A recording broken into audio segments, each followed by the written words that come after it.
6, just heading in to swap out into the truck, camper, and trailer and head to the ferry. It's the first time I've ever left the truck and camper outside, and I barely got any sleep last night checking the cameras as I was worried about it, even though it's in the compound. I just worry about if somebody did get in here and wanted in, they would destroy it getting in. So yeah, anyway, that's it. Gonna load up. We'll see you on the road. We are in the truck, just about to get on the highway. Navigation says 8:03 arrival, which is about the earliest you're allowed to arrive for the 9 o'clock ferry. I'm hoping that is correct and we don't get held up too much, but gives us at least a 27-minute traffic variation, kind of rush hour at 6:30, I would guess. I don't know, I don't drive into Vancouver much these days, but in the morning, but we will see.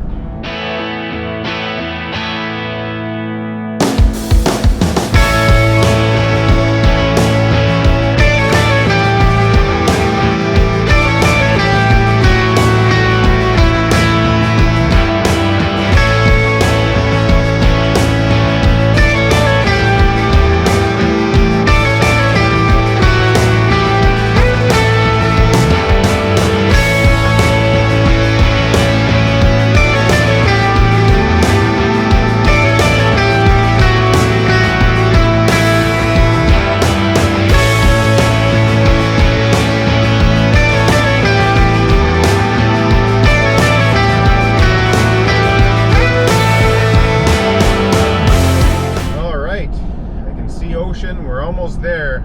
Such a tight little bit of I don't know, range when you have a 60-minute max that you're allowed to even be in the terminal, and then a 30-minute minimum to show up for your scheduled booking. And when I left Chilliwack, I was to arrive 1 minute after my maximum arrival time, and now I'm arriving with 10 minutes left on the minimum at 8:20 right now. So a little sketchy, and it really made me start thinking about the email I got from BC Ferries recently that they're not gonna do a $20 booking anymore in the future. They're talking in 2026, I think it was, about having to pay in full for reservations. And this, I couldn't have done anything more other than leave even earlier. And then what do you do if you get too early? If everyone's gonna have to start doing that, if they want to book a $400 ferry crossing, they're gonna make damn sure they're here extra early. What are they gonna do with all those vehicles that are here too early? Yeah, I don't know. It seems like a bad idea. I don't know what's not working about the system they have now. I know people will book extra ferries with other people. I've done it myself. So therefore they're getting extra bookings, but they're making that extra $20 at your destination when people do that. But I just don't get how making you pay in full is going to help, other than they basically scamming people out of money because an accident happens, they can't make it, or a flat tire or whatever. And also the safety of it. If you're going to be 1 minute late, you're gonna run fast. I was speeding a little bit getting here today, and you know, I was nervous about getting pulled over. I was doing 100 in a 80 zone because I was worried if something happened, I'd be late, lose my booking, I guess, is what I'd be worried about. So anyway, that's my little worry rant. I don't know what they're gonna do if they change it, but we'll see. But anyway, we're here. I got a reservation. I have 9 minutes left before it's too late, I guess. I'm not sure. I guess if they did full payment and it was reimbursable or transferable or as a credit or something, it wouldn't be as bad. But if it was non-refundable, then that would be pretty scary. Good morning. Good morning. Reservation? You bet. I'm just going to come and check the length, okay? Okay. Well, I somewhat guessed on the length. Hopefully I'm close enough. Sir, that would be lane 33, please. Perfect, thank you. Well, she didn't say anything about the length, so either I got it right or I'm paying for extra and they'll take it. I guessed close. I measured the truck based on my feet, and then The trailer's a 24-footer, and then I added 4 feet for the reach, I think is what I guessed. Half an hour before boarding, so we'll probably see you on the ferry. Okay, we are loading on.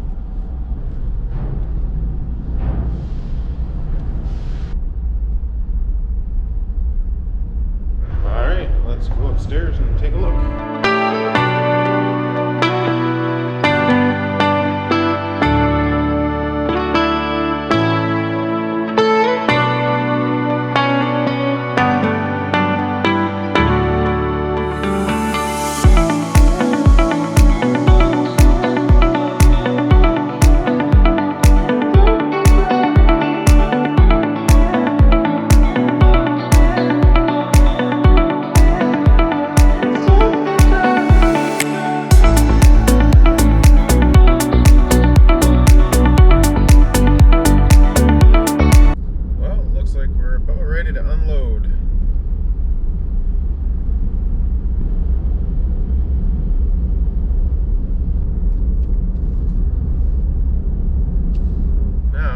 Self-service because I need to find a Canadian Tire, as I left my sewage pipe at camp in 100 Mile, so I don't have a way to hook up or empty tanks. Not sure why I still have no cell service. I don't know my way around Victoria very much. I've been here when I was a little kid, and I was here once with my buddy about 10 years ago. We didn't come in this way, we drove in from Nanaimo. So it's pretty much new to me, most of this, because I've, like I said, only been here once as an adult. I might have to restart my phone. Alright. That did the trick. Canadian Tire. Alright, well, we're going to hit a Canadian Tire that's close by. After that, I'll see if there's a Costco close by, otherwise a grocery store, so I can get some food for the next couple days. Okay, looks like found Canadian Tire. Now I want to find something where to park this big beast. It's a big gravel parking lot right here on the right, but it's full of pretty ugly rock. Jam it in here at the end of the parking lot. That will do. Okay, got what I needed from Canadian Tire. Found a Costco, but it's all the way through Victoria, so not a big deal because the campground is only 15 minutes from here. It's only 11 and check-in is until 2. We will drive right through Victoria to get to this Costco and kill some time in a sense, but also get to drive through basically downtown Victoria. So yeah, anyway, that's what we're gonna do.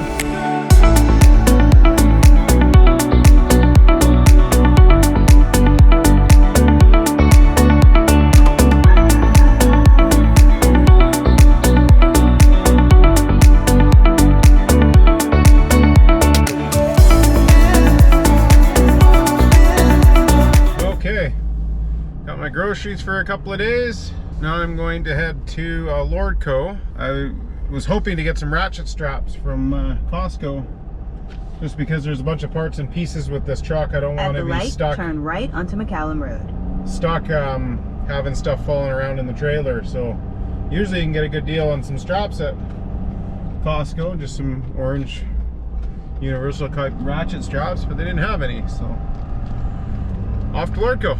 They should have some. Alright, that Lordco was a bust. They had pretty much car parking only.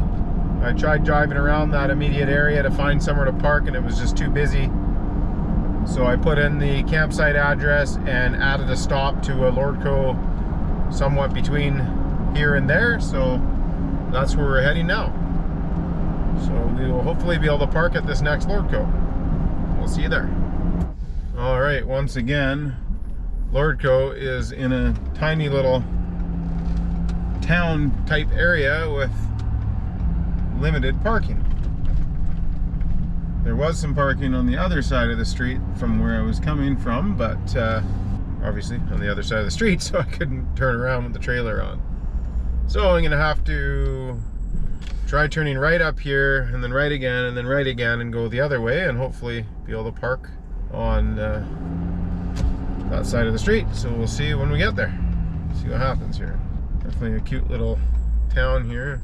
Not entirely sure where I am, but it's definitely not built for big vehicles.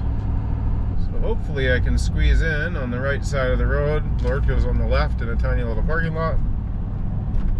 But there is, looks like enough room here on the right. So it looks like we're good. Got 8 ratchet straps and got navigation set. And the funny thing is the arrival time is exactly 2 o'clock. So that's kind of funny. Haven't heard back from the customer yet, so not sure if he wants to do any loading today or not, but that's fine. I'll head towards the campsite and see how that goes. I booked it as if I had a travel trailer, a 25-foot travel trailer, hoping that that would make it so I have a big enough spot for the 24-foot At the light, trailer. Turn left. So yeah, we will find out. All right, we're at Oceanside. All right, I'll go in and see what's happening. He said they normally don't allow trailers like this in here, so good to know. But he didn't seem to put up a stink about it. He just said not a problem. I don't know if he thought maybe it was like people do these trailers up to like live in and hunt in and stuff. And I said no, I'm a nice camper, just picking up a car out here. And he said no, that is fine. So anyway, all is good. So I'm in site 2, which is I think like immediately here on the left. Yeah, there's the garbage cans he told me about, and it's a pull through, so that made it super easy for me. Well, if that's 2, it's not a pull through. And that's a 3. He said it was a pull through, but it's not. So go down and around. On paper it looks like a pull through. I don't know if that's what the star means. There's a star on there, but not on that one. Pull through site. So 1, 2, 3, and 4. 2 is the only one without a star. That's what I'm in, so it isn't a pull through.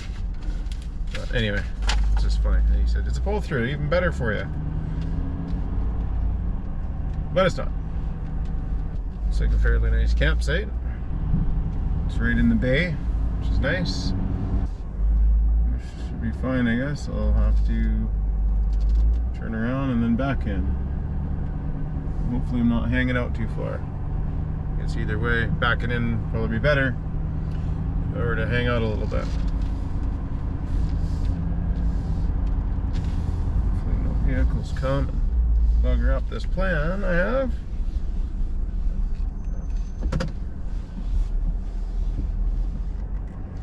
And of course there's a car coming. And they're not gonna stop. Really? Just can't believe how well she's 100 years old, so I guess I should let it go. And then reverse backing up, and they just pull right up behind me instead of giving me some room. But it was a very, very old lady, so not sure what she's in a hurry for.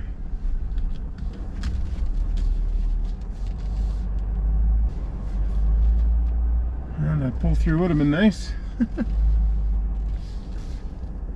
Just trying to get over here.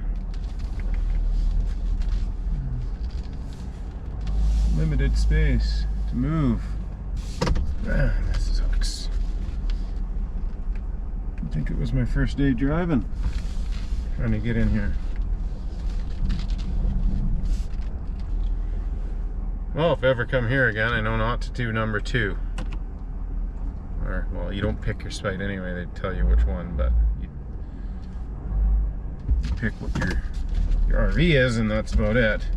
So check my distance. Okay, we're set up. Alright, so that's the spot.